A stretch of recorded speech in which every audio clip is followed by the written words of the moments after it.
Hola chicos, ¿cómo están? ¿Todo bien? Bueno, arrancamos entonces con páncreas, lo que sería el tercer power que tenemos en la cursada. Así que bueno, no les robo más tiempo en la introducción y vamos directo a lo que necesitamos saber. Bien, cuando hablamos de páncreas vamos a decir que es un órgano glandular mixto. ¿Qué quiere decir que es mixto? Que tiene función endocrina y función exócrina.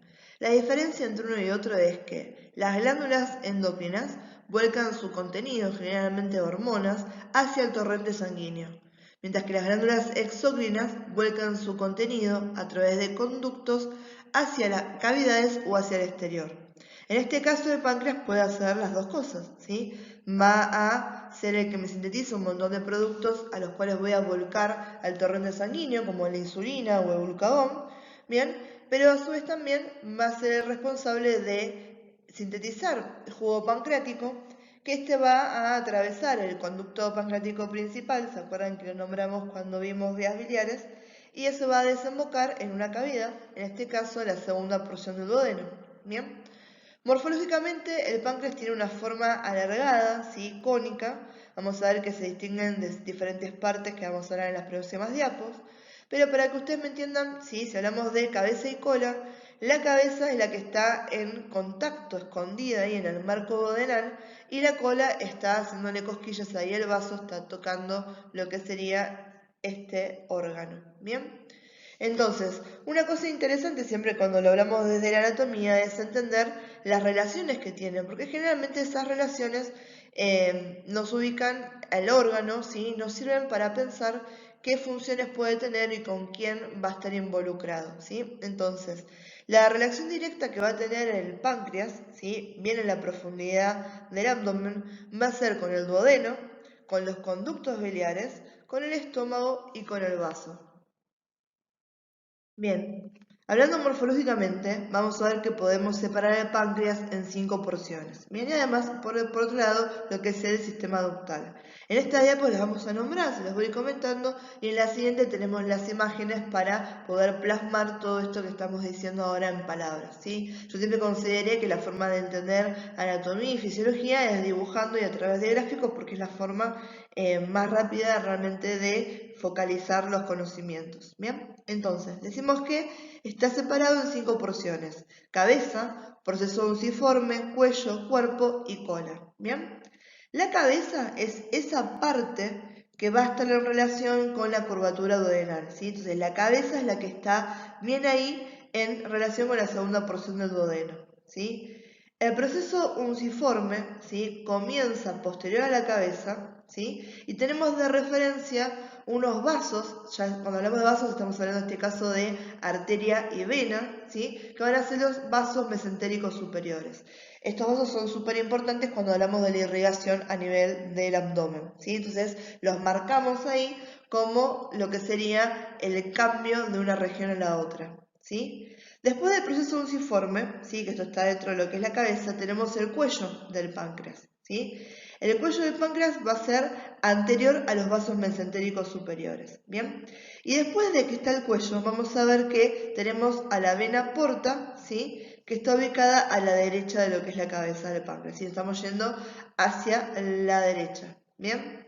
Viéndolo, ¿sí? Desde nuestra perspectiva, ¿bien? En posición anatómica estamos yendo hacia la izquierda, ¿sí? Acuérdense en que el duodeno en este caso está cercano a nuestro hígado, el hígado está al lado del derecho, ¿sí? Entonces el páncreas va de derecha hacia izquierda. Ahora estamos describiendo como uno lo estaría viendo, ¿sí? Por eso decimos hacia la derecha de la cabeza, ¿bien? Después tenemos el cuerpo, ¿sí? Este cuerpo se va a continuar, va a estar bien posterior al estómago, hacia la izquierda y ascendiente ligeramente, ¿sí? Se está haciendo una pequeña ascendencia hacia donde está el vaso. Y finalmente tenemos la cola, ¿sí? Que esta es la que termina cuando pasamos lo que se llaman las capas del ligamento esplenorenal, que es un ligamento, ¿sí? De sostén. Y es la única parte del páncreas que es intraperitoneal. Esa característica intraperitoneal es porque a nivel del abdomen existe una membrana serosa que se llama peritoneo, ¿sí? Que nos recubre a la mayoría de los vasos y en consecuencia vasos, a la mayoría de los órganos. Y en relación de si están dentro de esto, fuera de esto, bajo de esto, atrás de esto, hay clasificación de los órganos del abdomen, ¿sí? Entonces acá en este caso no nos interesa más a profundidad eso, pero bueno, es la terminología correcta para describir, ¿sí? La situación anatómica de estas partes del páncreas. Bien, y acá tenemos los dibujos, ¿sí? Fíjense que están las referencias en inglés, yo siempre intento poner también las referencias en castellano para que no haya ningún tipo de confusión. Entonces, primero acá miramos las 5 partes que teníamos cuando hablamos del páncreas. Hablamos de la cabeza, que la cabeza del páncreas se me separa en lo que es propiamente la cabeza y este proceso unciforme. Después teníamos el cuello, el cuerpo y la cola, ¿bien? Ahora, para relacionarlo con las estructuras que tenemos en el abdomen, empecemos con este gráfico, ¿sí? Identificando las partes más grandes, ¿sí? Esto que está acá es el duodeno, ¿bien? Riñón, glándula suprarrenal, este de acá es el vaso, ¿sí? Y acá en cuanto a los que son los vasos, ¿sí? Vaso con B larga, vasos con B corta, ¿sí? Los vasos con B corta, que estamos hablando de la circulación, tenemos la vena cava inferior, la vena porta, ¿sí? Y acá están los vasos mesentéricos, tanto la vena como la arteria mesentérica superior, ¿sí? Entonces, fijémonos en las relaciones que habíamos dicho. Dijimos que la cabeza del páncreas estaba escondida, ¿sí? Bien en la curvatura duodenal, ¿sí? Fíjense que no mentimos, eso estaba bien ahí. Por acá abajo tenemos el proceso unciforme, por eso decimos que el proceso unciforme, ¿sí? Va a ser posterior a los vasos mesentéricos, porque adelante de ese proceso tengo a la vena y a la arteria mesentérica superior, ¿sí? Después vamos a decir que el cuello del páncreas, ¿sí? Que es lo que nos sigue hacia la derecha de la cabeza, va a ser anterior a la formación de la vena porta, ¿sí? Entonces fíjense en que el cuello está adelante de lo que es la vena porta, ¿bien? Después tenemos acá la parte que es, ¿sí? Del cuerpo. Acá no lo estamos viendo porque lo hemos sacado, pero a esta altura, ¿sí? Ahí estaría el estómago. Entonces, esta parte del cuerpo es posterior al estómago, ¿sí? Tengo el estómago para adelante. Para poder ver al páncreas, como lo estamos viendo acá, yo tuve que haber retirado de la imagen, como estamos viendo, al estómago, ¿sí?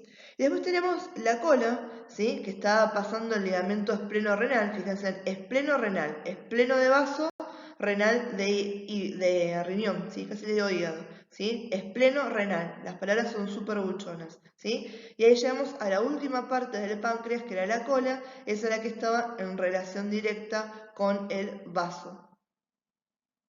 No nos olvidemos que el páncreas también tiene un sistema ductal. Este sistema ductal es necesario para poder cumplir con su función glandular exócrina, ¿bien? O sea que volcaba su contenido a cavidades y conductos, ¿bien? Entonces, el sistema ductal va a estar compuesto por 2 conductos pancreáticos, ¿sí? El conducto pancreático principal, o también llamado de Wirsung, ¿sí? Y el conducto pancreático accesorio, o también llamado de Santorini. Bien, cuando hablamos de conducto pancreático principal, este es el que se unía al coledo con la segunda porción del duodeno. Vamos a ver que empieza en la cola y se dirige hacia la derecha, ¿sí? Por todo el cuerpo. En la parte de la cabeza se nos va hacia la dirección más inferior, ¿sí? Y viene la parte más inferior de la cabeza, se une a este conducto de acá, que es el conducto colédoco, para desembocar a través de la ampolla hepatopancreática, ¿sí? La ampolla de Vater, en el duodeno, ¿sí? Justamente en la segunda porción del duodeno. El conducto, ¿sí? Pancreático accesorio o de Santorini, ¿sí? Este se va a formar por unión de 2 ramas. Una que va a venir accesoria a lo que viene del conducto principal y la segunda, la que me está trayendo todo el producto del proceso unciforme, ¿sí? Y este me desemboca también cercano a la segunda porción del duodeno y también ahí está volcando su contenido, ¿sí? Entonces, como sistema ductal tenemos el que ya habíamos conocido, que ya habíamos hablado cuando tuvimos que ver las vías hepáticas, que era el conducto pancreático principal o conducto de Wirsung, y después tenemos un conducto pancreático accesorio que se llama de Santorini. Bien, para la función endocrina vamos a ver que tenemos diferentes tipos de células que están participando en forma conjunta, cada una de ellas responsable de la secreción de un producto hormonal, en este caso en particular. Estas células se van a organizar en unas estructuras que nos van formando el parénquima del páncreas, que se llaman islotes de Langerhans, ¿sí? Langerhans, yo siempre dije Langerhans, ¿sí? Depende de la pronunciación de cada uno, ¿bien? Y como les decía, cada una de estas células van a ser las responsables de la producción de una hormona, ¿sí? Tenemos a las células alfa, que secretan glucagón. El glucagón es hiperglucemiante, o sea, me aumenta la glucemia, ¿sí? Hace que yo pueda utilizar ese glucógeno que estaba de reserva en el hígado o en los músculos. Tenemos a la insulina, que está sintetizada por las células beta del páncreas. Acuérdenselo porque es importante cuando después veamos diabetes, ¿sí? Y la insulina es hipoglucemiante, ¿sí? Esta me baja la glucemia en sangre porque facilita la utilización de la glucosa por las células. Después tenemos las células delta, que van a secretar somatostatina, ¿sí? Somatostatina es una reguladora de la motilidad gástrica, ¿sí? Y además me regula las otras dos.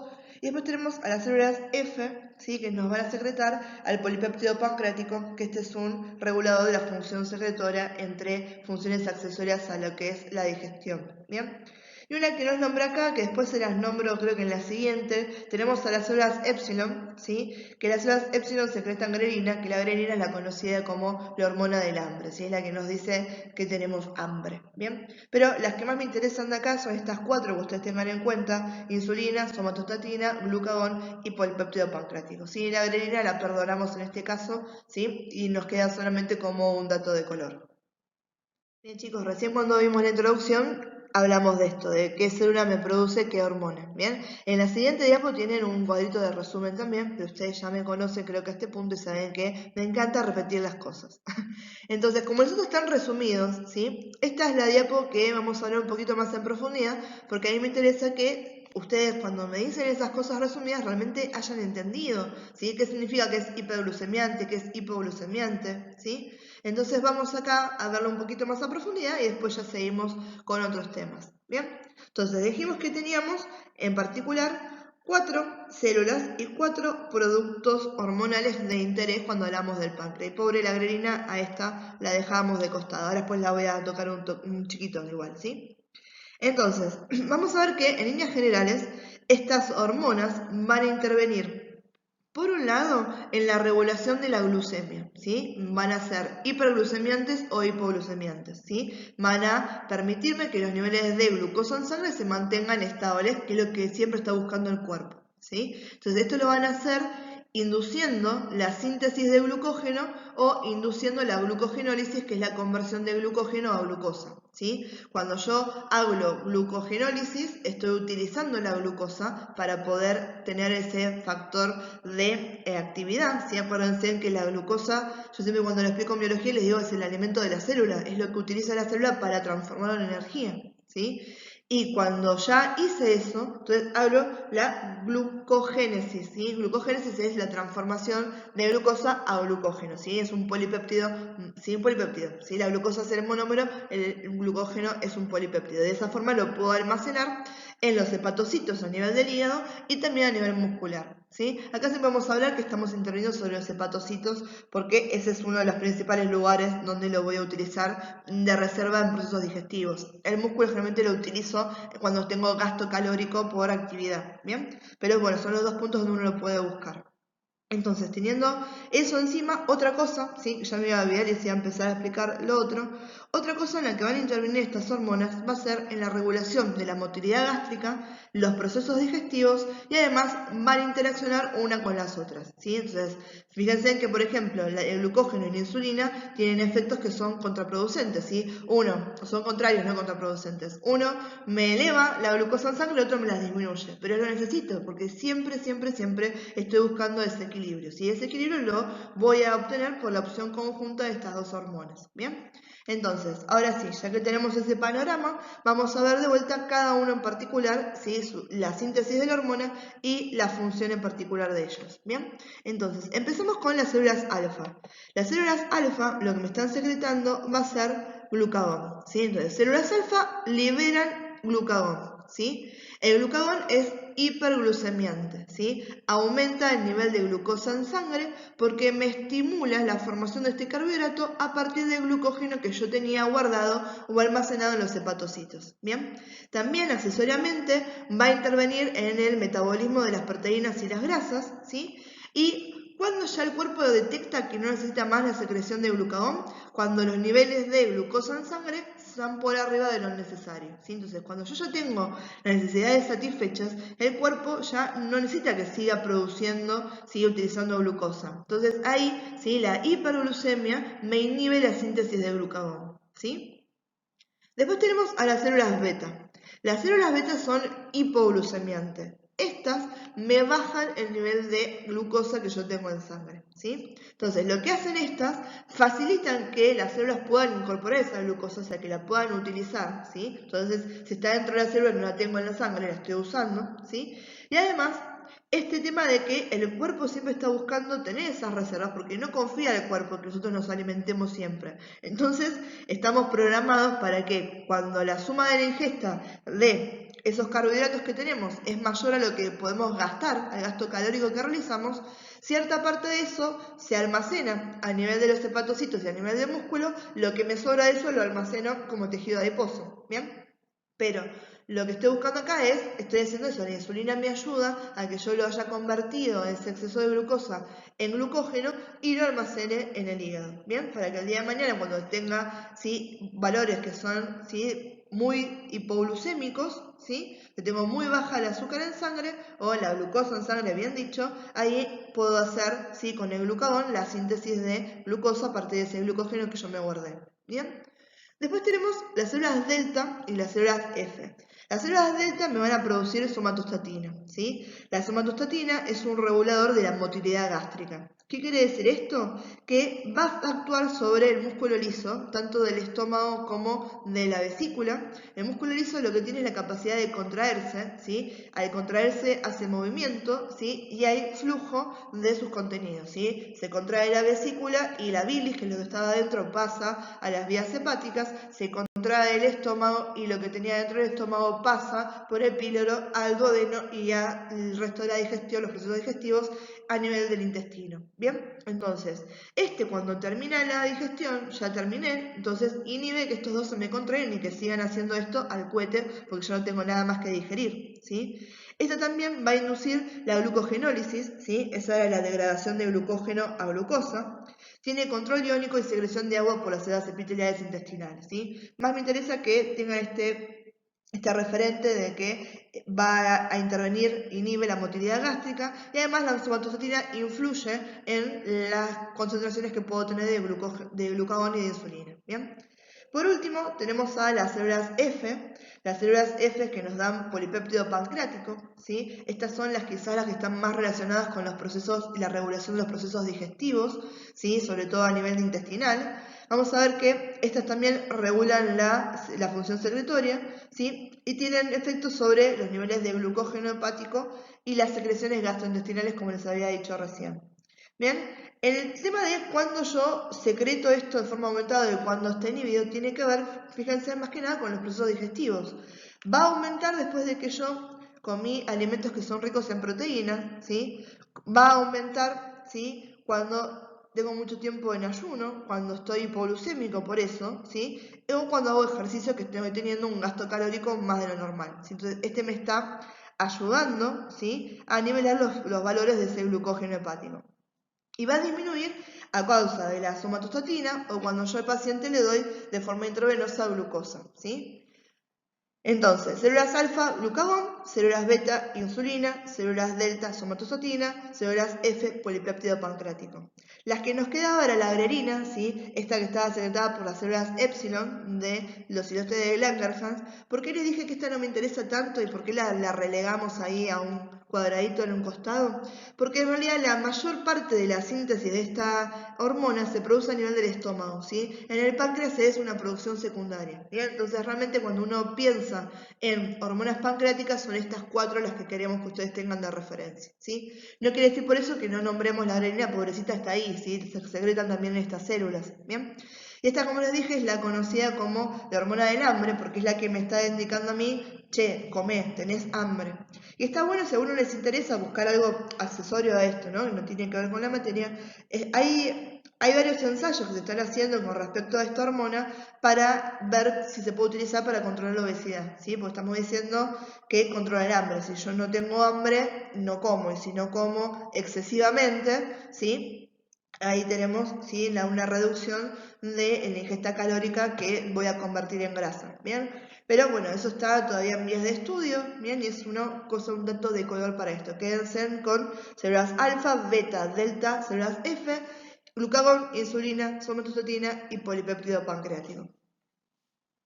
Bien, y como les dije, acá tenemos otra diapo que estamos hablando de lo mismo. Esta es bien resumida, bien concisa, ¿sí? Tenemos acá los islotes de Langerhans, ¿sí? Fíjense que ahí me están buscando un pedacito de lo que es el páncreas y nos muestra cómo son estos islotes y cómo tengo diferentes tipos celulares en esos islotes, ¿bien? Entonces tenemos la insulina, decimos que era hipoglucemiante, que es anabólica. Anabólica es porque acuérdense que la insulina me facilitaba la síntesis de glucógeno, ¿sí? Los procesos anabólicos son procesos metabólicos de construcción, ¿sí? Entonces tengo moléculas grandes a partir de moléculas pequeñas, ¿sí? Entonces a partir de la glucosa tengo el polipéptido glucógeno, ¿sí? Entonces hipoglucemiante y síntesis de glucógeno va a ser más fácil que anabólica, quizás para que lo entienda rápido. Células beta, ¿sí? Glucagón, células alfa, hiperglucemiante. Somatostatina, células delta, regula la motilidad gástrica y la secreción endocrina intestinal. Polipéptido pancreático, células F, regula los procesos digestivos.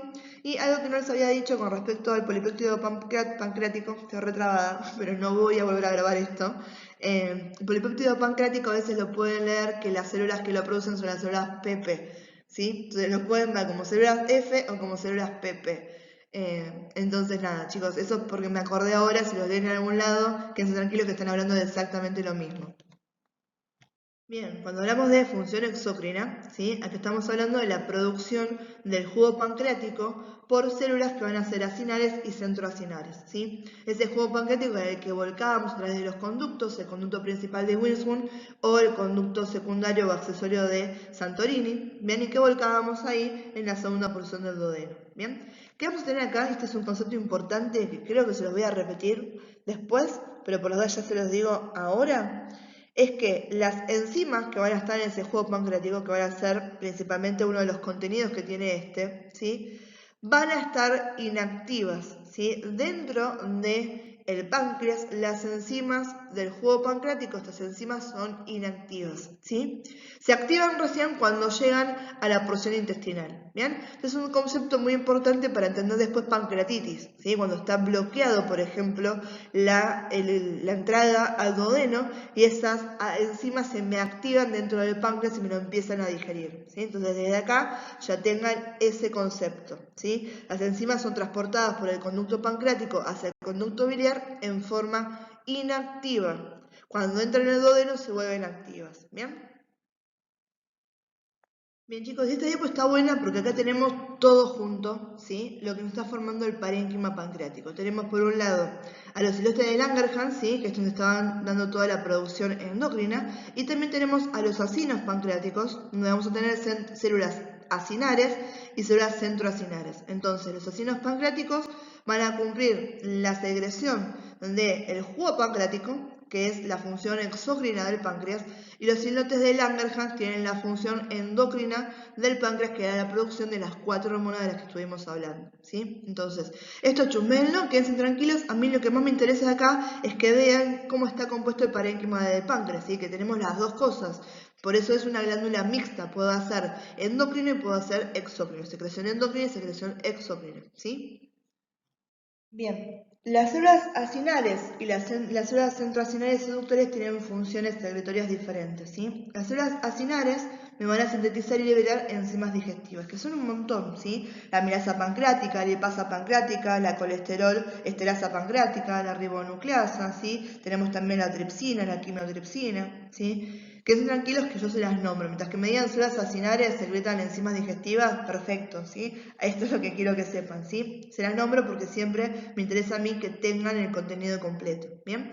Mientras que las células centroacinales y ductales van a ser las que me están componiendo lo que va a ser la parte más acuosa que después me forma el jugo pancreático. Me van a secretar una solución, ¿sí? que es rica en bicarbonato, decimos que es una solución buffer, una solución tampón o una solución amortiguadora. Eso lo van a escuchar un montón en el largo de la carrera, ¿sí?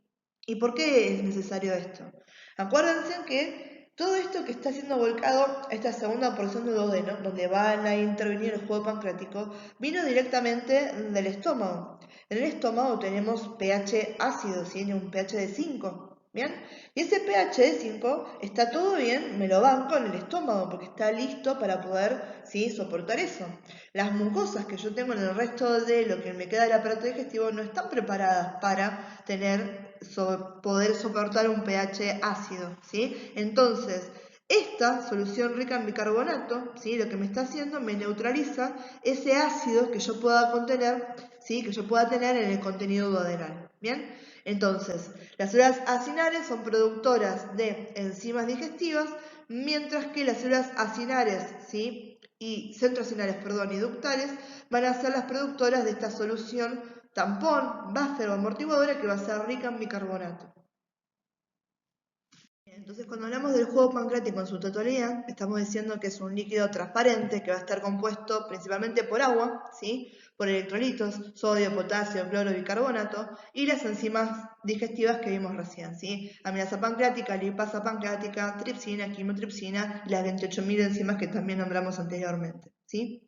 El volumen de secreción va a variar, si tenemos entre 1,5 a 2 litros diarios, ¿bien? Y el ritmo de secreción también va a variar porque va a estar estimulado por dos hormonas que van a ser la secretina y la colecistoquinina, ¿sí?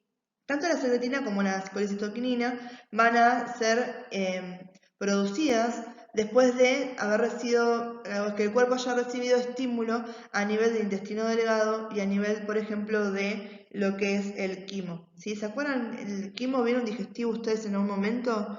El alimento, ¿sí?, cuando yo lo como y ya lo mastiqué, ya no es hamburguesa, ya no son papas fritas, no son los fideos de la abuela, ya empieza a ser el bolo alimenticio, ¿sí? Ese bolo alimenticio en el estómago se transforma en quimo.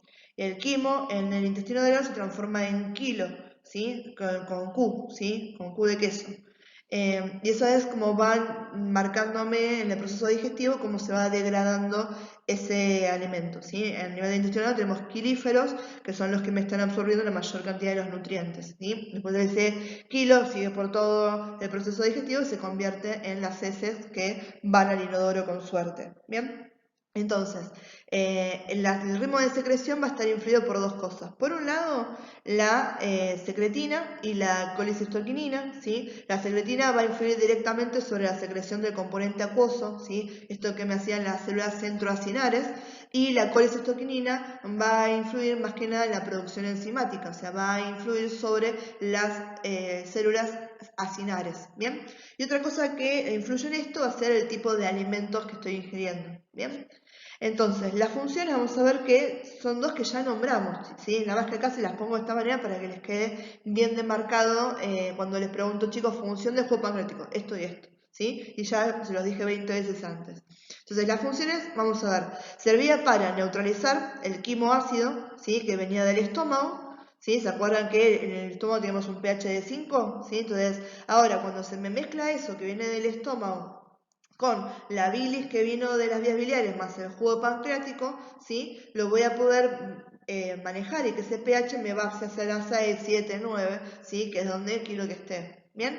Y después otra cosa, obviamente, que me va a ayudar a la digestión de los productos digestivos, ¿sí?, de todo lo que yo tenga que degradar para poder utilizar. Que ahí tienen el GIF animado, fíjense en que están cayendo moléculas y cuando reciben ahí tanto la bilis como el jugo pancreático, más abajo están degradadas, ¿sí? Entonces cuando tengo, eso es un hidrato de carbono, ¿sí?, pumba, lo separé, se me va en glucosa, eso no sé qué quisiera representar. Ese es un lípido, ¿sí?, porque tiene el ácido graso y la parte principal la es, la representación que siempre hacen eso. Bien, entonces fíjense que lo que me están marcando es que se están degradando estas biomoléculas que son necesarias para que sigan los procesos digestivos. Ahí me hizo contacto la neurona, glicerol, ¿sí? Que es el monómero que siempre está puesto en discusión con los lípidos, ¿sí? Glicerol y ácidos grasos. Ahí está la E, sería el glicerol, y las cositas verdes, los ácidos grasos. Bien, bueno, independientemente de eso, ¿sí? Entonces, función del jugo pancreático va a neutralizar la acidez del quimo que viene del estómago y va a ayudar a la degradación de los productos nutritivos. Bueno, ahora que ya tenemos media hora de anatomía y fisiología del páncreas, empecemos con las patologías, ¿sí?, pancreáticas que vamos a ver en esta clase. Bueno, pancreatitis, ¿sí? Acá me encantaría taparles el PowerPoint y preguntarles si se acuerdan qué significaba cuando las palabras terminaban en itis. ¿Bien? Itis era inflamación, ¿sí? Entonces, pancreatitis es la inflamación del páncreas. Y si vamos más a profundidad a la definición completa, decimos que la pancreatitis es la inflamación que sufre el páncreas cuando sus propias enzimas comienzan a digerirlo porque se activan antes de tiempo, ¿sí? Se activan dentro del páncreas en vez de activarse en el duodeno, donde tendrían que ir a cumplir su trabajo. ¿Bien? Según la presentación clínica de los síntomas y el cuadro del paciente, la podemos tipificar en dos. Podemos tener pancreatitis aguda o podemos tener pancreatitis crónica. ¿Bien? Cuando hablamos de algo agudo, es algo que es de rápida aparición, ¿sí? Generalmente son síntomas precoces, ¿bien? Y cuando hablamos de algo crónico, es algo que perdura en el tiempo, se mantiene en el tiempo y es de larga duración, ¿bien? Entonces, acá vamos a ver que los mecanismos fisiológicos, ¿sí?, de la pancreatitis pueden ser bastante diversos. Cuando hablamos de pancreatitis aguda, ¿sí?, esta que ocurre de repente y generalmente con el tratamiento adecuado, ¿sí?, se va al poco tiempo, puede ser porque tengo una obstrucción a nivel de el conducto pancreático, tengo una lesión a nivel celular de las células acinares, tengo defectos del transporte celular, ¿sí? Esas cosas que después les vamos a ver. Todos me llevan a lo mismo, a una activación temprana de las enzimas digestivas pancreáticas. ¿Bien?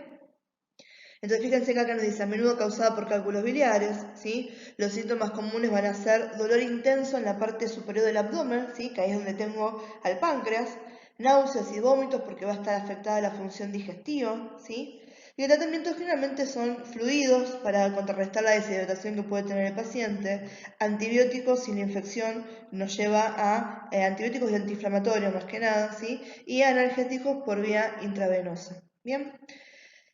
Vamos a ver que la pancreatitis crónica, ¿sí? ¿Se acuerdan algo ustedes de inmuno, que ustedes vieron proceso inflamatorio? ¿Sí? La respuesta inmune está buena porque obviamente es súper necesaria para poder hacerle frente a todos estos agresores externos o internos que ponen en juego nuestra salud. Ahora, cuando la respuesta inmunitaria perdura, ¿sí?, ya ahí vamos a tener que hay procesos inflamatorios que son contraproducentes para el buen funcionamiento de la zona, del tejido o el órgano en el que se está produciendo esta reacción. Un ejemplo de esto lo vimos cuando hablamos de fibrosis, ¿sí? La fibrosis es uno de los mecanismos de resolución, por decirlo de una manera, de la inflamación crónica. Y el problema que teníamos con la fibrosis era que el tejido fibrosado es un tejido que no cumple las mismas funciones que el tejido normal. Entonces, las funciones que está cumpliendo el páncreas, si de golpe yo a nivel de su parénquima lo tengo fibrosado, no las va a cumplir. Entonces vamos a ver que la enfermedad, cuando hablamos de pancreatitis crónica, no se cura, no mejora, es algo progresivo que con el tiempo va a ir empeorando, ¿sí? Y va empeorando sobre todo si esos agentes agresores que me están lastimando el parénquima pancreático se siguen manteniendo, como es por ejemplo el consumo excesivo de alcohol, ¿sí? El alcoholismo afecta muchísimo a todo lo que es el hígado, ¿sí?, que ya lo habíamos visto, al páncreas, ¿bien?, y también la liga colateralmente el vaso. Pero fíjense que acá el consumo excesivo de alcohol es una de las causas más comunes de que el paciente tenga pancreatitis. Otra de las causas comunes, ¿sí?, después vamos a ver también mecanismos fisiopatológicos, pero una de las causas también comunes tienen que ver con enfermedades que son hereditarias, ¿sí?, de origen genético, ¿bien?, como puede ser también la fibrosis quística. Y otra cosa que también va a generar lesiones puntuales a nivel del páncreas son los abusos, ¿bien?, o los desusos a nivel dietario, ¿sí? Cuando uno come, por ejemplo, con grandes cantidades de grasa, ¿sí?, o incorporamos mucho calcio en la dieta, ¿bien? Algunos medicamentos, también tenemos patologías autoinmunes que nos van a afectar al páncreas y se van a transformar en pancreatitis crónica, ¿bien? Todo esto vamos a ver que el cuadro clínico del paciente va a ir evolucionando, va a ir empeorando, ¿sí? Acá tenemos náuseas, vómitos, igual está afectado lo que es el sistema digestivo, ¿sí? Fíjense en pérdida de peso porque necesitamos el jugo pancreático para poder disolver un montón de estas macromoléculas y poder absorberlas a nivel del intestino. Entonces, muchas veces tenemos un déficit en los nutrientes que está teniendo ese paciente. ¿Bien? También tenemos heces grasosas, porque no podemos, si el cuerpo no puede fraccionar bien los lípidos, entonces los lípidos pasan, no los absorbemos, no pasa nada y lo vemos en las heces. ¿Bien? En cuanto al tratamiento, vamos a ver que estos pacientes, cuando tienen picos agudos, o sea, no sé cómo decir las palabras, ahora se me fue, pero cuando tienen estas presentaciones sintomáticas que superan los límites de dolor, ¿sí? Vamos a ver que no es que están todo el tiempo sintiéndose re mal, por ahí la vienen remando, de golpe, pumba, se les desata algo y terminan en el hospital. Cuando terminan en el hospital por estos cuadros, y uno ya sabe que el paciente tiene pancreatitis crónica, se los trata de la misma manera que uno trataría la pancreatitis aguda, ¿sí? Se les va a dar los fluidos, analgésicos, antibióticos, etc. Lo que nos cambia es que la permanencia de los pacientes en el hospital no es continua, ¿sí? Uno trata ese flare, ¿sí? Me sale decírselos en inglés. Después cuando me haga clic la neurona se los comento en castellano o después avísenme y si no lo entienden se los digo en erupción. Ahí está, ¿ven? Necesito tiempo para que hagan sinapsis, ¿sí? Muchas erupciones. Entonces, no son duraderas de mucho tiempo, es en el momento lo que está pasando, se trata y se baja a condiciones normales. Lo que sí el paciente, una vez que está en su casa, ¿sí? Va a tener que tomar de por vida o mientras la condición lo mantenga con vida, ¿sí? Enzimas, ¿sí? Enzimas de forma exógena, ¿sí? O sea, de forma de medicamentos, estas que están hechas en laboratorio, y además tener que tener muchísimo cuidado y muchas restricciones a nivel dietario, ¿sí?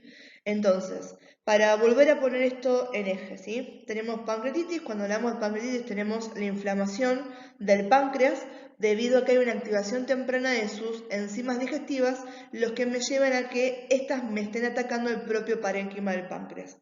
En cuanto al cuadro clínico del paciente y el tiempo de resolución y presentación de los síntomas, podemos clasificar la pancreatitis en pancreatitis aguda y pancreatitis crónica. Bien, eso es más que nada lo que tienen que llevarse de acá, porque en las próximas diapos vamos a explicar el mecanismo fisiopatológico de la pancreatitis aguda y la pancreatitis crónica. ¿Sí? Bien, este de acá es un chiste, pero para que les quede bien en claro las relaciones que hay entre las patologías que venimos viendo, ¿sí? En las clases anteriores estuvimos viendo todo lo que era patología de las vías biliares. Y fíjense, ya habíamos nombrado pancreatitis en ese momento y ahora hacemos esa correlación con esa pobre vesícula con calculitos y el páncreas, ¿sí? Cuando yo tengo obstrucción a nivel, ¿sí? Porque tengo una litiasis biliar y esa obstrucción la tengo al nivel de la desembocadura del colédoco, ¿sí?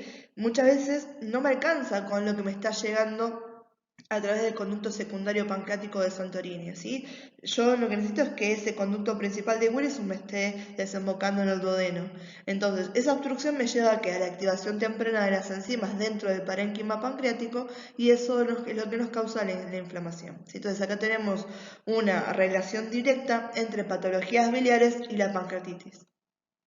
Ahora vamos a ver los mecanismos fisiopatológicos de la pancreatitis aguda un poquito más en detalle, pero antes de entrar a lo más puntilloso, vamos a decir que es importante entender que todo esto va a terminar ¿dónde? En la lesión de las células acinares, que me va a conllevar a una activación temprana de las enzimas pancreáticas, ¿sí? En condiciones normales, ¿sí? El páncreas tiene ciertos mecanismos de protección para prever esto, ¿bien? Esas enzimas pancreáticas se sintetizan en forma de proenzimas, ¿sí? Generalmente la milasa y la lipasa son activas, pero las proteasas, las elastasas, las fosfolipasas necesitan sí o sí de la activación de la tripsina, ¿sí? La tripsina que a su vez necesita activarse en el intestino delgado por la enterosinasa, ¿bien? Entonces tenemos eso, ¿sí? Tenemos además inhibidores de tripsina, todo esto para que no tenga esta activación temprana, ¿bien? Ahora, cuando esto está fallando, yo puedo tener diferentes causas que me lleven a esa activación temprana de las enzimas, ¿sí? Puede ser que tenga la lesión puntual a nivel de las células acinares, ¿bien? Que eso me va a llevar a una liberación de las proenzimas intracelulares y las hidrolasas y lisosómicas que están adentro de los lisosomas, ¿bien? O puedo tener obstrucciones a nivel del conducto, que esto es una de las cosas más comunes, La obstrucción a nivel del conducto, ¿a qué me lleva? ¿Sí? Independientemente de las causas, colelitasis, obstrucción, alcoholismo, concreciones ductales, concreciones, que es un término que quizás no lo tienen, es acumulación de detritus en el conducto, es lo que me lleva a la obstrucción. Cuando hablamos de obstrucción, ¿sí? Estamos hablando que esa obstrucción me va a incrementar la presión ductal intrapancreática, ¿sí? Al tener ese aumento de la presión, ¿sí? Se me acumula el líquido rico en enzimas en el intersticio, ¿sí? Ahí voy a tener a la lipasa, que es una de ellas, me va a llevar a la necrosis de la grasa, ¿sí? Lipasa, me va a atacar a la grasa, ¿sí? Esa necrosis de la grasa me lleva a que se activen todos los mecanismos antiinflamatorios, voy a tener edema, ¿sí? La edematización y demás, más todo este mecanismo inflamatorio que voy a tener, me lleva a la isquemia. Cuando hablamos de isquemia, estoy hablando de que voy a tener una región de las células que se me van a quedar sin poder recibir aporte sanguíneo, ¿sí? Sin oxígeno, sin nutrición. ¿Bien? Entonces, por eso decimos que esta es una de las causas más importantes, ¿sí? Una de las más asociadas cuando, además de la pancreatitis, tenemos obviamente como causal estas patologías de origen a nivel de obstrucciones biliares. ¿Bien? Después tenemos cuando hablamos de defectos en el transporte intracelular, ¿sí? Las proenzimas que se sintetizan son exócrinas, o sea que las tengo que llevar hacia afuera de la célula. En este caso lo que está viendo es que por error, en vez de llevarlas hacia el intersticio, se van a meter estas enzimas adentro de un lisosoma. En el lisosoma, las enzimas hidrolíticas me van a llevar a la activación temprana de estas enzimas y a la liberación de las mismas, ¿sí? Por lo tanto, tengo activación intracelular de las enzimas, tengo lesión de las células axinales y voy a tener las lesiones que son particulares de la pancreatitis, ¿bien? Entonces, por cualquiera de estos mecanismos a los que yo llegue a esto, ¿sí? Voy a tener a nivel de lesiones puntuales, ¿sí? Edema e inflamación intersticial, ¿sí? O sea que voy a tener un acúmulo de líquido intersticial, ¿bien? Voy a tener proteolasis, ¿sí? Por la acción de las proteasas, ¿sí? Esto puede ser degradación activa de las proteínas del parénquima, ¿sí? Destrucción activa de eso. Voy a tener esteatonecrosis por acción de la lipasa y la fosfolipasa, ¿sí? Una cosa que no les dije cuando hablamos de defectos de transporte es que también está involucrado un mal manejo a nivel de lo que es el calcio, ¿sí? Aumenta también estados de hipercalcemia en estos pacientes. Entonces, cuando justamente se une el tema de tener mucho calcio y la acción de la lipasa, ¿sí? Con los ácidos grasos, me va a sintetizar los que son sales insolubles, ¿sí? Eso también es un problema adentro de lo que es el parénquima. Y después tenemos también hemorragias, ¿sí? Que la pancreatitis aguda, la pancreatitis hemorrágica es una de las más graves que podemos tener, ¿sí? ¿Y esto por qué? Porque tenemos a las elastasas los que me hacen es, me van a degradar, ¿sí? A los vasos, ¿sí? A la elastina de los vasos locales y eso me lleva a la hemorragia, ¿bien? Y algo para hablar de todo esto es que si se fijan, cuando hablamos de los causantes en cada una de ellas particulares, uno de los que se nos nombra en todos lados, se nos repite, va a ser el alcohol, ¿sí? El alcohol, ¿sí? Nos va a traer un montón de problemas, ¿sí? En rasgos generales va a tener un efecto directo tóxico a nivel de las células acinares, ¿sí? También va a tener un objeto que me lleva a la obstrucción funcional, porque el alcohol me contrae el esfínter de Oddi, ¿sí? Al contraerse ese esfínter me aumenta la secreción de las proteínas pancreáticas y esas proteínas me hacen unos tapones proteicos que me bloquean a los conductos que son intraparenquimatosos. ¿Bien? Y después tenemos que el alcohol me va a conducir a lo que se llama estrés oxidativo. Ese estrés oxidativo me va a intervenir en todas estas. Me fomenta la fusión de los lisosomas y los gránulos de simógeno, me va a alterar las concentraciones de calcio llevándome a esa hipercalcemia, ¿sí? Y también me produce radicales libres, que esos son los que directamente son tóxicos a nivel de la célula. ¿Bien? Entonces, sea cual sea el mecanismo por el cual yo llego hasta la activación temprana de las enzimas, ¿con qué voy a terminar? ¿Cuál va a ser el resultado total de esto? Inflamación, ¿sí? Voy a tener trombosis, voy a tener proteólisis tisular, ¿sí? Voy a tener lipólisis y voy a tener hemorragia. ¿Bien? Entonces, pancreatitis aguda, cual sea las causales, me van a tener una acción a nivel de lesionarme las células acinares, eso me lleva a una activación temprana de las enzimas pancreáticas y termino con inflamación, trombosis, proteólisis tisular, lipólisis y hemorragia. Antes de hablarles de la pancreatitis crónica, me acabo de dar cuenta que en la diapo anterior les nombré trombosis, pero no les expliqué por qué. Y el culpable es la tripsina, ¿sí? La tripsina me activa la coagulación por medio de las cininas, ¿sí? Me activa la precalicreína, la convierte en calicreína, esta me activa las cininas y eso me lleva a la coagulación, ¿sí? Entonces, para que se entienda de dónde venían los trombos, ¿bien? Ahora, cuando estamos hablando de la pancreatitis crónica, ¿sí? La repetición, ¿sí?, de los episodios que me estuvieron dañando las células acinares me va a determinar la producción de citocinas con efecto quimiotáctico. ¿Qué es el efecto quimiotáctico? ¿Sí? Que me están atrayendo al resto de las células de la inflamación, ¿sí?, de la respuesta inmune. Entonces, esas citocinas van a ser profibrogénicas sobre todo, ¿bien? Como la IL-8, el factor de crecimiento transformante beta, el factor de crecimiento derivado de las plaquetas, ¿bien? Todas estas lo que me van a condicionar va a ser una proliferación de los miofibroblastos periacinales, ¿sí?, la secreción de colágeno y la remodelación de la matriz extracelular.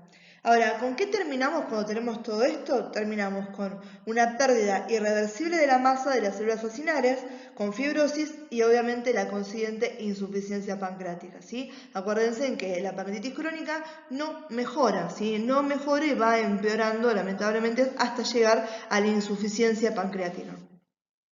Bien, en cuanto a los que van a ser nuestros marcadores de laboratorio, vamos a ver que no tenemos una sola prueba de laboratorio que me reúna todas las condiciones para diagnosticar certeramente que el paciente tiene una pancreatitis. Si yo no lo sumo con la clínica del paciente, realmente no puedo hacer un diagnóstico efectivo, ¿sí? Vamos a ver que dentro de todos los determinantes, la amilasa y la lipasa, ¿sí?, a nivel sérico y a nivel urinario, van a ser las que más nos van a interesar al momento de lograr un diagnóstico. Bien, después tenemos otras cosas de por medio. Por ejemplo, si tenemos valores normales de tripsinógeno 2 urinario, ¿sí?, acuérdense de la tripsina que está elevada al momento de tener pancreatitis, ahí puedo descartar que lo que le esté pasando al paciente sea una pancreatitis aguda.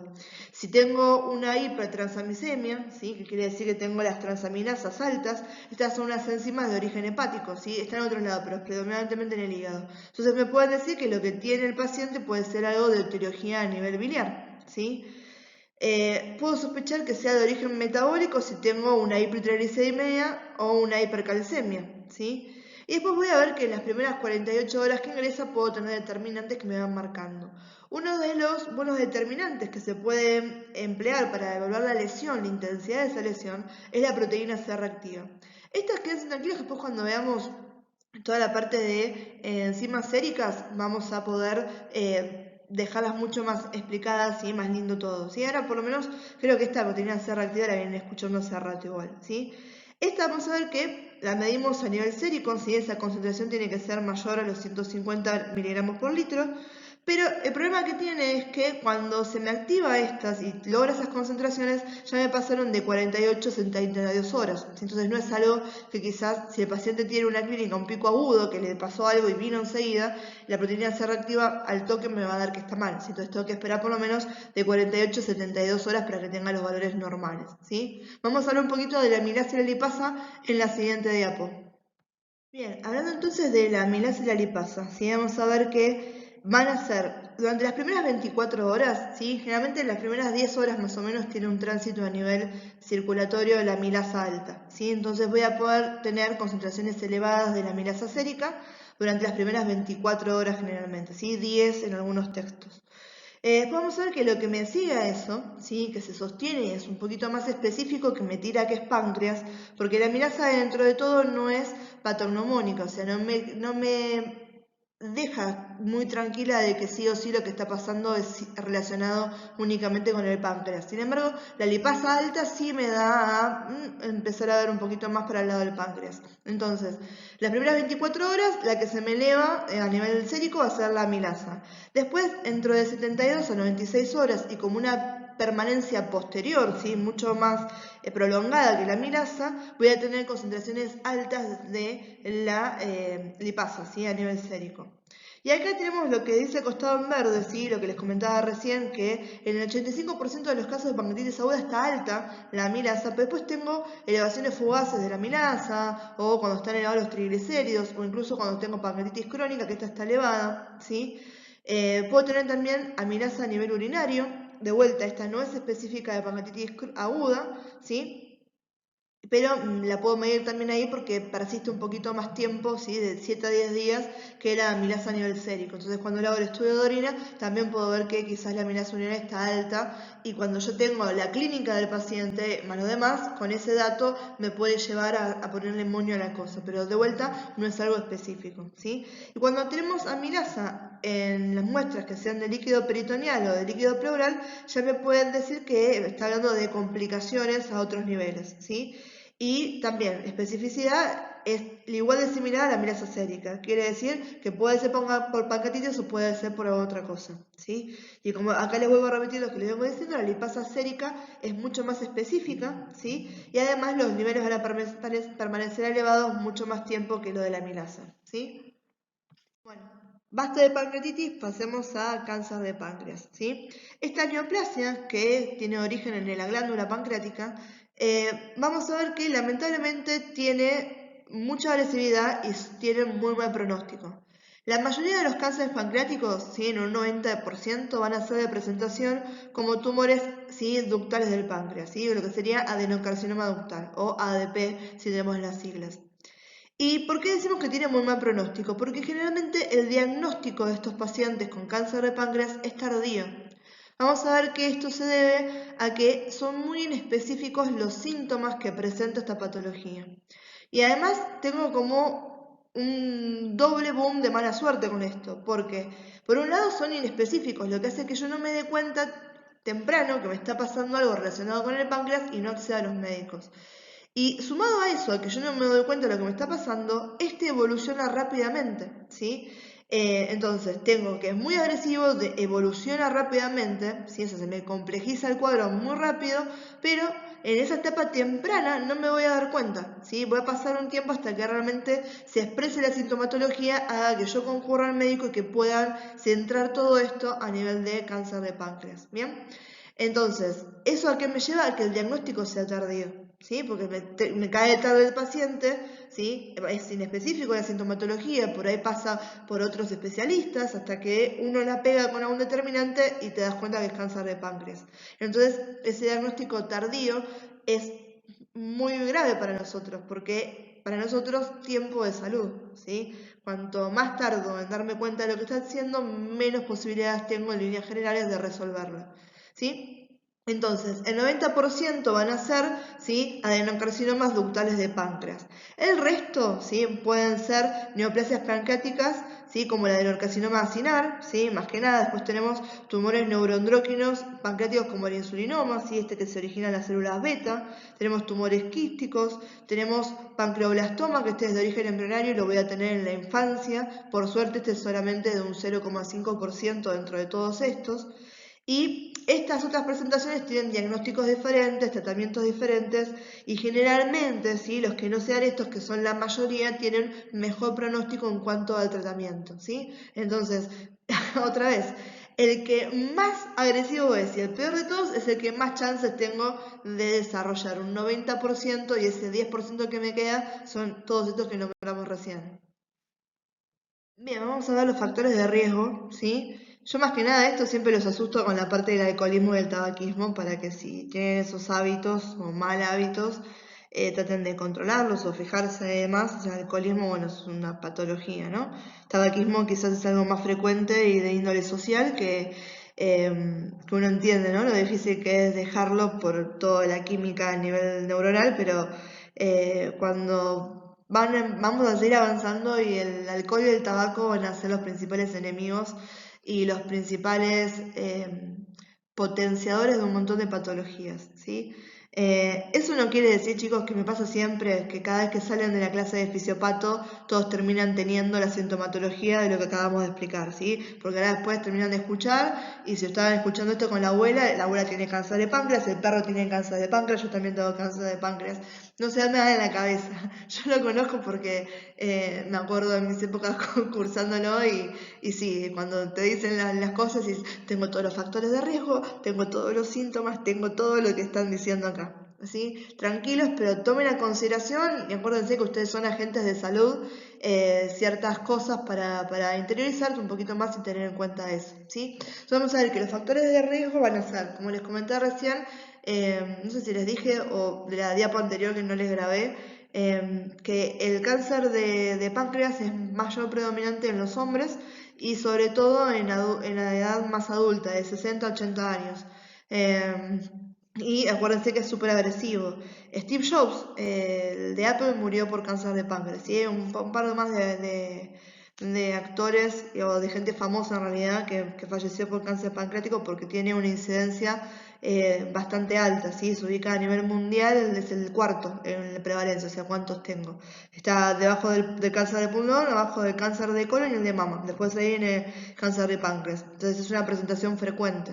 Bien, entonces ser hombre, ¿sí? Mayor de 60 a 80 años, ¿sí? La etnia también influye, se ve que hay mayor predominancia, un 80-85% más, en caucásicos, afroamericanos y asiático-americanos.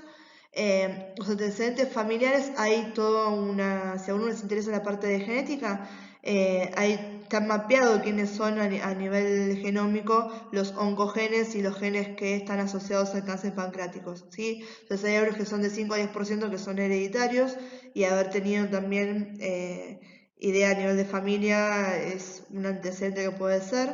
La pancreatitis crónica, ¿sí? Y ahí viene también el tema del alcoholismo, que el alcoholismo me potencia todo esto, porque la pancreatitis crónica me lleva a lesiones mecánicas constantes del parénquima. Cuanto yo más lesiono algo, más chance estoy haciéndole de que una de sus células en un momento se vuelva loca, ¿sí? Pierda todos los sistemas de autorregulaciones y me vuelva neoplásica y me genere cáncer, ¿sí? Entonces, obviamente que eso me lleva a problemas. Bien, tenemos obesidad, ¿sí? Más que nada obesidad asociada a lo que es la diabetes mellitus, ¿sí? Sobre todo lo que es diabetes de tipo 2, que estamos hablando de fallas a nivel del páncreas, de la producción de insulina. Ahora vamos a hablar de diabetes igual. Y obesidad más que nada por el consumo de alimentos, de una mala dieta, ¿sí? El consumo de una dieta rica en grasas y rica en aceites nos lleva a la producción de carcinógenos, ¿sí? Como la lactoxina y la nitrosamina, ¿sí? Que pueden resultar carcinógenos. Y asociado, hablando de carcinógenos, ahí tenemos, ¿sí? Asbestos, pesticidas, tenemos también factores de riesgos ocupacionales, los que están en las petroquímicas, y el tabaco, ¿sí? Se ha comprobado que el tabaquismo es un potenciador de la presentación del cáncer de páncreas, ¿sí? Porque también este nos va a dar un montón de depósitos carcinógenos que llegan al páncreas por vía biliar, ¿sí? Pero bueno, el tabaquismo realmente es una de las cosas más comprobadas para esto. De esto que me falta nombrar, la gastrostomía parcial, eso está medio en contención. Hay bibliografía que sostiene que ha habido una incidencia después de tener esta operación a nivel gástrica, y tenés otra bibliografía que dicen que no es todavía consistente el caudal de información que tenemos como para aseverar que la gastrectomía parcial es un factor de riesgo, ¿sí? Entonces dependen los autores, dependen, no sé, yo cuando lo busqué la información, fui directo a la Asociación de Cáncer de Páncreas a nivel mundial, además otra vez libros de fisiopatología, y en la mayoría aparece, entonces por eso lo nombramos acá en la clase, ¿bien? Entonces, para cerrar estos factores de riesgo, tabaquismo, alcoholismo, ¿sí? Obesidad, diabetes, sexo masculino, edad avanzada, 60-80 años, antecedentes familiares más o menos, etnia, afroamericanos, asiático-americanos y caucásicos, ¿sí? Pancreatitis crónica y exposición a carcinógenos. Bien, este infograma robado directamente de la Asociación Pancreática Europea, fíjense que nos están diciendo cuáles son los síntomas asociados a esta patología. Y si los miramos, ¿sí? Queda de manifiesto que no les mentí hace un rato, son realmente inespecíficos. Generalmente ellos recomiendan que si uno uno conoce su cuerpo, ¿sí? Eso uno ya sabe, ¿sí? Y además, si uno tomando eso de referencia, si está pasando por estos síntomas, 2, 3 de estos síntomas juntos al mismo tiempo, estaría bueno consultar, ¿sí? A ver qué puede estar pasando. Bien, chicos, lo mismo, siempre lo digo, cuando doy salud pública, ¿cuántos de ustedes tienen obra social, prepagas y demás, y no utilizan los recursos para ir al médico, ¿sí? Le escapan a los consultorios, y se los vuelvo a repetir, el tiempo es salud para nosotros, ¿sí? Preferible hacer unos chequeos anuales de salud y si encontramos algo, resolverlo en un momento, a tener que ir al último momento cuando realmente estamos que no da más, ¿sí? Entonces, lo mismo que les dije un ratito, no quiere decir que toda cosa que estemos hablando en el fisiopato sea algo que ustedes tengan, pero sí traten de concientizar el tema del acceso correcto a los servicios médicos cuando hay algo realmente que no está bien en nosotros. Bien, entonces volviendo a esto, fijémonos cuáles son los 10 signos comunes al cáncer de páncreas. Tenemos depresión, ¿sí? Náuseas, pérdida inexplicable de peso, tenemos cambios en el hábito intestinal con diarrea, ¿sí? Tenemos cambios en el hábito intestinal con esteatorrea, ¿sí? Esteatorrea es un tipo de diarrea con inclusiones lipídicas en las heces, ¿bien?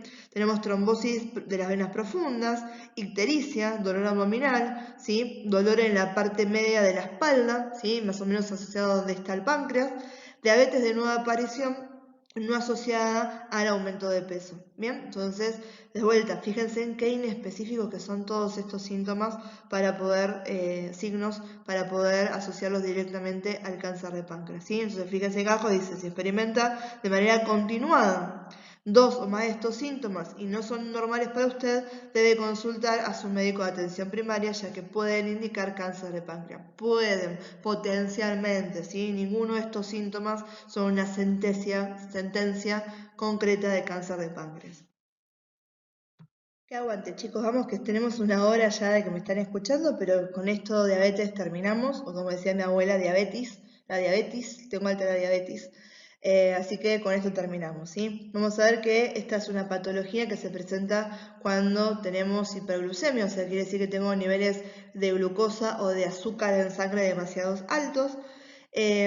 Algunas veces vamos a ver que depende cuál es la etiología, o sea, de dónde venga que yo tenga esta hiperglucemia, la clasificación que yo tengo de la diabetes. Puedo tener diabetes de tipo 1, diabetes de tipo 2, puedo también prediabetes y puedo tener diabetes gestacional. Bien, vamos a ver que a mí lo que más me interesa es que a ustedes les quede bien en claro la diferencia entre diabetes de tipo 1 y diabetes de tipo 2, porque vamos a ver que a nivel funcional, a nivel fisiológico, pueden deberse porque o el cuerpo no produce, ¿sí?, lo suficiente o la cantidad necesaria de insulina, ¿sí?, o realmente ¿sí?, la produce la insulina, pero el cuerpo no la puede utilizar, ¿sí? Entonces, por un lado o por el otro, siempre vamos a llegar a lo mismo. Tengo que permanencia de la glucosa en sangre y esa glucosa la tengo en la sangre y no la tengo dentro de las células donde las necesito. Entonces, tipo 1, tipo 2 y gestacional, ¿sí? En tipo 1, el problema que tenemos es que las células beta del páncreas no están produciendo insulina, ¿sí? Generalmente esto es por una cuestión inmunitaria, ¿sí? Que el propio cuerpo está atacando a esas células y las destruye, por lo tanto no tengo chance de generar insulina, ¿bien? Generalmente esta está asociada a los chicos, ¿sí?, en la infancia o en los adultos jóvenes, ¿sí?, a los 13 años, 15 años, 17, por ahí, aunque realmente puede aparecer en cualquier edad de la vida, ¿sí? Acá los pacientes vamos a ver que están sí o sí condicionados a inyectarse insulina porque no tienen chance de generarla de ninguna forma, ¿sí? Y la insulina la necesitamos realmente para sobrevivir, ¿bien? Después tenemos la de tipo 2. La de tipo 2 a veces se dice no produce, pero en realidad la más común es que el cuerpo produce insulina, pero no logra utilizarla adecuadamente, ¿sí? Esta es la que está mayormente relacionada a los hábitos alimenticios, o sea, a los malos hábitos alimenticios, ¿bien?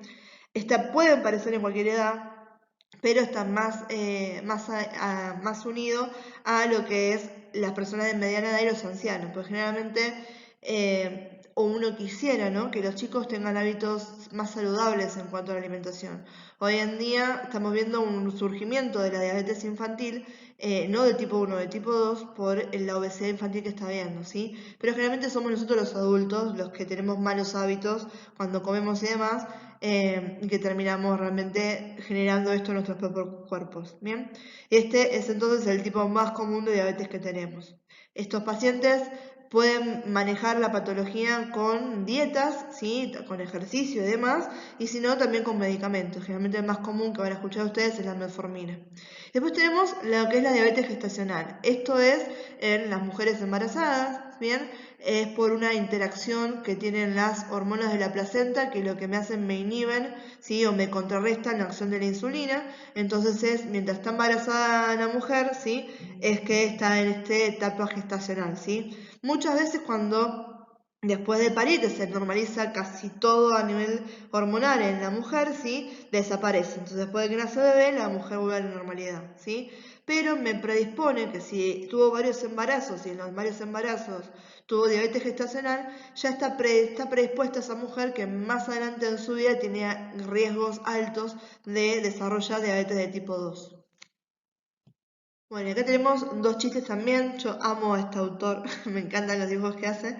Y tenemos por un lado, sí, nos queda bien esa diferencia entre tipo 1 y tipo 2. Por un lado, no tenemos a las células beta, no tenemos insulina, ¿sí? Ahí estamos hablando de tipo 1. Y por otro lado, pobrecito está haciendo la insulina como corresponde, pero es el cuerpo el que no la puede utilizar, ¿sí? Necesariamente. Y las dos me llevan a que al aumento de la glucosa en sangre y la permanencia de la glucosa en sangre. Este es un infograma, ¿sí? Ya me conocen, que a mí me encanta repetirle las cosas. Tenemos la diferenciación entre tipo 1 y tipo 2 bien claro acá. Tipo 1, el páncreas no produce insulina, el paciente se la tiene que inyectar, generalmente son pacientes jóvenes. Tipo 2, el páncreas produce insulina, pero el cuerpo no la puede utilizar o esta no funciona como debería. El paciente se trata mediante cambios dietarios y de hábitos, ¿sí? O sea, tiene que hacer ejercicios y, si así lo corresponde, seguir el plan de medicación que se le ha otorgado, y suele darse en personas más grandes, ¿sí? Estamos hablando de mediana edad y en ancianos. Bien, en cuanto a la sintomatología del paciente diabético, si ya sea tipo 1 o tipo 2, vamos a ver que tenemos una variación en cuanto al nivel que tenga esta patología en el paciente, ¿sí? Algunas personas pueden experimentar estos síntomas más agudamente y otros tardan un poquito más. Los que tardan más, sobre todo, son aquellos que tienen prediabetes o diabetes de tipo 2, ¿bien? Los que se pueden acordar, sí, los que siempre se preguntan o que son los más fáciles de recordar, son poliuria y polidipsia. Poliuria, orino mucho; polidipsia, tengo una sensación excesiva de sed todo el tiempo. ¿Bien? Y después los otros síntomas, ¿sí? Cansancio de somnolencia, ¿sí? Pérdida de peso. Pero los otros síntomas, más o menos los que estamos acá, que hablamos de aumento de la sed, polidipsia, ganas frecuentes de orinar, poliuria, ¿sí? Hambre extrema, porque obviamente el cuerpo siente que no tiene esa energía, ¿sí? Presencia de cetonas, que son ese subproducto de la degradación muscular y las grasas que se producen cuando no hay suficiente insulina disponible. Esto más que nada los que son diabetes tipo 1. Y diabetes tipo 1 son mucho más graves las presentaciones sintomáticas que los diabetes tipo 2. ¿Bien? Pero acá lo que más me interesa es que ustedes entiendan cuando hablamos de por qué visión borrosa, por qué llagas de cicatrización lenta y por qué infecciones frecuentes. Esto tiene que ver directa la relación con el aumento de glucosa en sangre.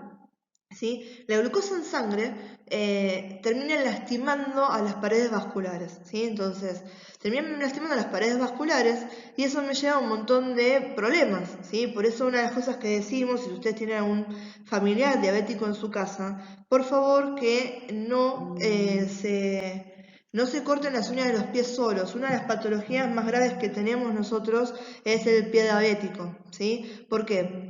¿Por qué las uñas de los pies sobre todo? Porque yo me corto las uñas de la mano y si me lastimé me doy cuenta, ¿sí? Por ahí en los pies uno le cuesta más el tema de estar doblado y demás, y te lastimas, te pusiste la zapatilla, la media, y no te diste cuenta que tenías una lastimadura si no lo sentiste. Esto pierden sensibilidad en los diabéticos a nivel de las terminaciones nerviosas, porque ese azúcar excesiva no solamente me daña a los vasos, sino que también me daña los nervios, ¿sí? Y esa lesión a nivel de los nervios hace que lleven falta de sensibilidad, ¿sí? Entonces, también me afecta lo que es la coagulación. Entonces es como un cúmulo hermoso para tener un problema. ¿Y qué es lo que más le gusta comer a la mayoría de las bacterias? Glucosa. Entonces voy a tener un montón de infecciones también. Entonces, tengo que el paciente no se dé cuenta que se lastimó, que además va a tardar en cicatrizarse y en que se le cure eso, que por otro lado tiene mucho azúcar en sangre, entonces está listo para que si se viene cualquier bicho que utiliza azúcar también como recurso, tiene para hacerse un festín y proliferar. Y vemos que hay infecciones horribles a nivel de lo que es prediabética. Hay toda una sección enorme cuando hablamos de eso, ¿sí? Y cuando hablamos de visión borrosa y de reducción de la agudeza visual, estamos hablando de ese daño de las fibras nerviosas a nivel de los ojos, ¿sí? Entonces también tiene pérdida de la visión, es un síntoma bastante asociado a lo que es la diabetes, ¿bien? Y después con estas infecciones frecuentes y otra cosa que van a ver muchos pacientes que tienen abscesos o forúnculos en la piel, ¿sí?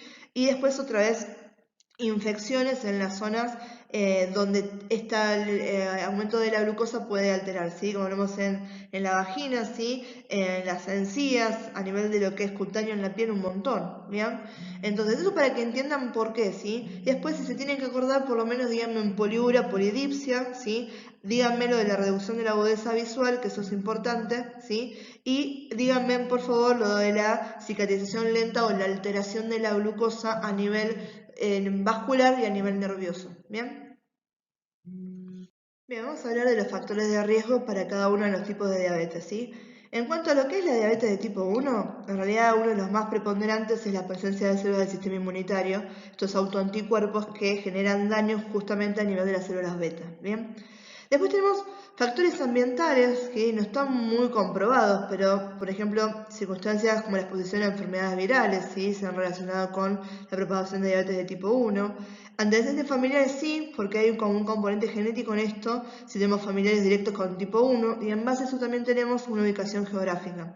Hay algunos países, ¿sí? Finlandia, Suecia, que esos tienen índices mucho más altos de diabetes de tipo 1 que a nivel de lo que es mundial. Entonces puede haber un condicionante también geográfico, ¿bien? Entonces condicionantes geográficos, de antecedentes familiares, factores ambientales y sobre todo la presencia de células del sistema inmunitario que están causando daños. Estos llamados autoanticuerpos, ¿bien? Bien, acá cuando hablamos de los factores de riesgo para prediabetes y diabetes de tipo 2, fíjense que tenemos, igual que en la diapo anterior explicaba el costadito por qué cada uno de estos constituye un factor de riesgo. Tenemos el peso, vamos a ver que cuanto mayores cantidades de adipocitos tenemos, de células grasas tengamos, ¿sí? Las células van a ser resistentes a la insulina. La inactividad, esto es porque el gasto calórico que tenemos a nivel de la glucosa y demás está por debajo de lo que consumimos y esto hace que las células se vuelvan resistentes a la insulina o pierdan sensibilidad con la insulina. Antecedentes familiares o antecedentes familiares o condiciones raciales, ¿sí? Hay más posibilidad en personas africanas, hispanas, indoamericanas y asiáticas, aunque todavía no está comprobado cuál es el componente que nos marca esta preponderancia en esas etnias. La edad, que ya habíamos hablado que con el tiempo nos volvemos más susceptibles a la diabetes de tipo 2, sobre todo por estos malos hábitos, ¿sí? Fíjense que tenemos peso, inactividad, ¿sí? Presión arterial alta, son todas cosas que generalmente uno va descuidando y son patologías muy comunes de los adultos y los ancianos, ¿bien? Diabetes gestacional, ¿sí? Cuanto más veces tiene una mujer diabetes gestacional en los sucesivos embarazos, más chances tenía de desarrollar diabetes de tipo 2 más adelante, ¿sí? Síndrome de ovario poliquístico, esto también para las mujeres, ¿sí? Que esto lo que tiene es, obviamente, lleva a todo un cuadro clínico que nos sustenta como factor de riesgo, ¿sí? Estamos hablando también de obesidad, ¿sí? Crecimiento excesivo del vello, ciclos menstruales irregulares, pero sobre todo la obesidad es lo que nos ata un poquito más a esto. Presión arterial alta y después los niveles de colesterol y triglicéridos anormales. El colesterol bueno bajo, ¿sí? Nos condiciona a poder tener diabetes de tipo 2 y los triglicéridos altos nos condicionan también a tener diabetes de tipo 2. En cuanto a los factores de riesgo para la diabetes gestacional, vamos a ver que todas las mujeres pueden desarrollarla, sobre todo por esto que hablamos hace un ratito de que la placenta libera hormonas que nos contrarrestan el efecto de la insulina. Vamos a ver que tienen mayor riesgo las mujeres que tengan edades mayores de los 25 años, tengan antecedentes familiares o personales y sobre todo cuestiones que ya habíamos hablado anteriormente, la raza, ¿sí? Igual que lo que nombramos recién para otros tipos de diabetes, y obviamente el condicional del peso, ¿sí? El tema del sobrepeso al momento de quedar embarazada, ¿sí? Ya también nos condiciona a que pueda desarrollar diabetes gestacional.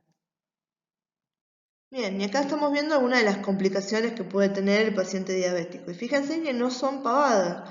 Algo de esto habíamos avanzado, ¿sí? Anteriormente cuando les expliqué sobre los síntomas, pero ahora los tenemos bien uno abajo del otro y además está explicado al costadito a qué nos referimos cuando decimos enfermedad cardiovascular, neuropatía, nefropatía, retinopatía, etc.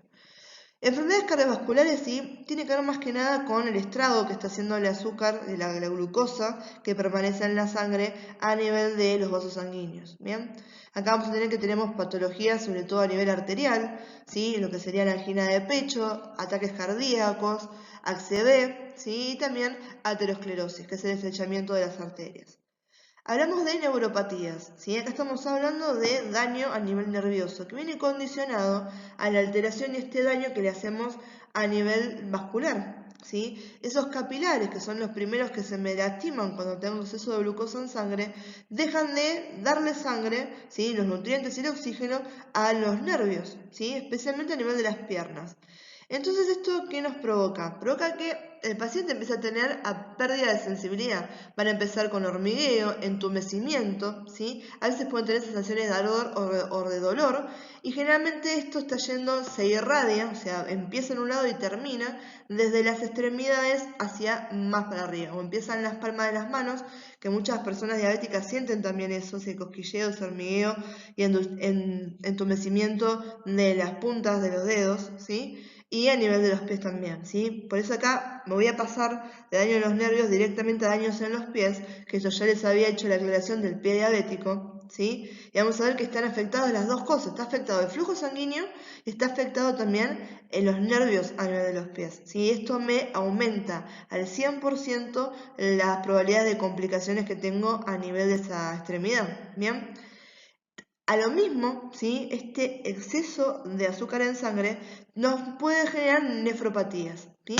¿Se acuerdan del sistema renal, ¿sí? Sistema urinario? Después tenemos, creo que los que nos sean nosotros de páncreas, es justamente todo urinario y se van a cansar de reverlo esto. Pero sé que en la carrera lo vienen viendo hace rato. El gran filtro, ¿sí? La unidad funcional del riñón eran las nefronas, ¿sí? Las nefronas empezaba todo el filtro a nivel de glomérulo y la cápsula de Bowman. El glomérulo, ¿sí? Es una red capilar. Entonces, ¿qué dijimos que lesionaba el exceso de azúcar en sangre? A los capilares. Claramente me va a afectar también al glomérulo, ¿sí? Y si se me afecta el glomérulo, se me está desbalanceando este sistema de filtrado que tengo a nivel renal. Esto me puede causar patologías renales. Eso llamamos nefropatías, ¿bien? Después tenemos que ya le habíamos hablado, que el paciente puede tener visión borrosa e incluso puede llegar a la ceguera. Esto tiene que ver por la lesión vascular y nerviosa a nivel de la retina, ¿sí? Sobre todo a nivel ocular, a nivel de la retina. Se llama retinopatía, ¿sí? No solamente eso, sino que también me condiciona otras patologías que las más comunes asociadas a la diabetes van a ser las cataratas y el glaucoma. ¿Sí? El glaucoma es el aumento de la presión intraocular. ¿Bien? Otra cosa que ya habíamos dicho, las enfermedades a nivel de la piel, ¿sí? ¿Qué le gusta comer a las bacterias? ¿Qué le gusta comer a los hongos? A la mayoría, glucosa. ¿Qué tienen de exceso estos pacientes? Glucosa en sangre. Entonces van a aumentar la susceptibilidad que tenemos a las infecciones bacterianas y micóticas. Bien, y lo último que podemos tener es la depresión, ¿sí? Generalmente es un caudal bastante, o sea, es bastante amplio el término de depresión, pero generalmente es algo que nos afecta a los pacientes, porque un paciente que está deprimido es un paciente que no se cuida. Y el diabético tiene que cuidarse, ¿sí? Tiene que cuidarse, tiene que hacer los controles, ¿sí? Si está deprimido y no quiere salir de la casa, pierde el turno con el médico, está deprimido, ¿sí? No tiene las condiciones de higiene quizás que tiene que tener. Entonces obviamente que la depresión es un factor que nos condiciona a complicaciones en el paciente. Bien, entonces, redondeando esto, cuando hablamos de complicaciones puede tener complicaciones a nivel cardiovascular, neuropatías, nefropatías, retinoplastías, ¿sí? Retinopatías, ¿sí? Plastías, dije, retinopatía, mira, me voy a trabar ahora y hace 4 minutos no lo pienso grabar otra vez. Daños en los pies, enfermedad en la piel y la depresión no es un causante de la diabetes, pero sí es una complicación al cuadro clínico del paciente. Bueno chicos, con esto estamos terminando, ¿sí? Vamos a ver algunos de los valores de laboratorio de referencia. Hay un montón de cosas que se pueden hacer en LAO con respecto al dosaje y la valoración del paciente diabético.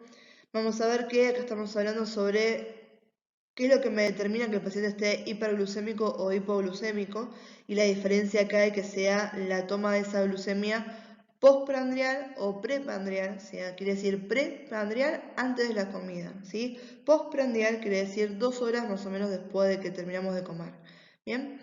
Y después tenemos también algo que es importante, que es la glucohemoglobina o la hemoglobina glicosilada, que es un variante a largo término y sobre todo un buen indicador cuando estamos hablando de diabetes de tipo 2.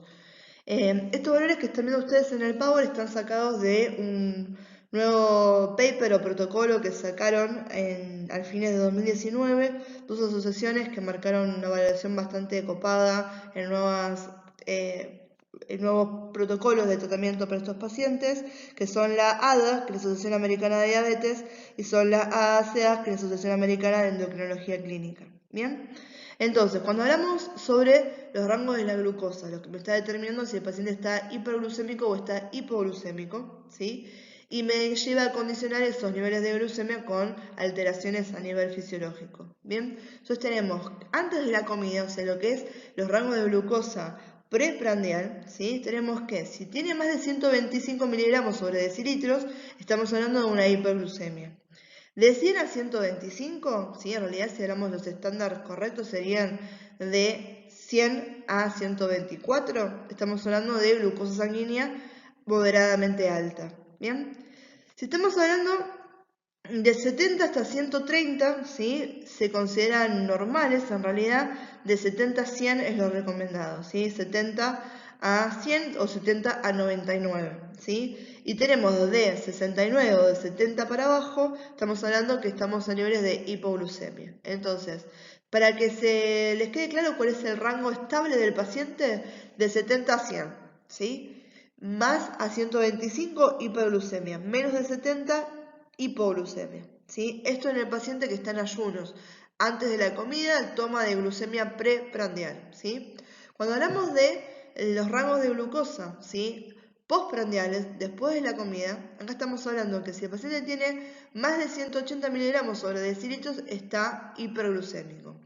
Menos de 140 sería lo saludable, lo que queríamos el estándar, y menos de 70 está recontra hipoglucémico, ¿sí? Hipoglucémico, ¿sí?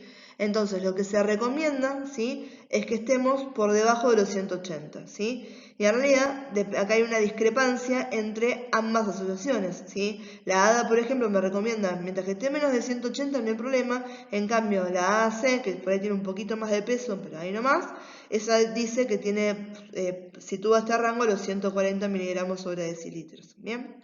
También vamos a ver que cuando hablamos de la hemoglobina glicosilada, ¿sí? La glucohemoglobina, esta nos sirve como un determinante a mayor tiempo, ¿sí? Y se mide en porcentaje, ¿sí? Generalmente tenemos hasta 3 meses para poder medirlo. O sea, nos tira el rango de esos 3 meses del paciente. Tenemos que el nivel, ¿sí? De HbA1c, que es la hemoglobina glicosilada, como lo van a rotular ustedes, recomendado es de menos de 6,5 por la AAC.